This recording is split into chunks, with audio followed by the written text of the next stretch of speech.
Zemřel v květnu. Byla neděle odpoledne a na zemi nebyl ani mráček. Je obtížné pochopit význam lidského života. Někteří lidé tvrdí, že se měří podle těch, co zůstanou. Jiní věří, že se měří podle víry. Jiní, že podle lásky. Někteří tvrdí, že život nemá žádný smysl.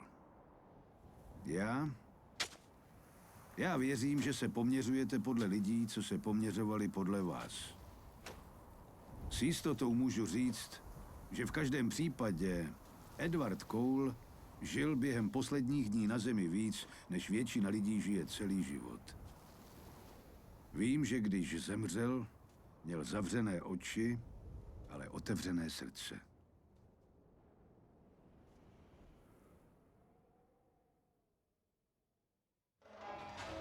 Jmenuji 5 prezidentů, jejich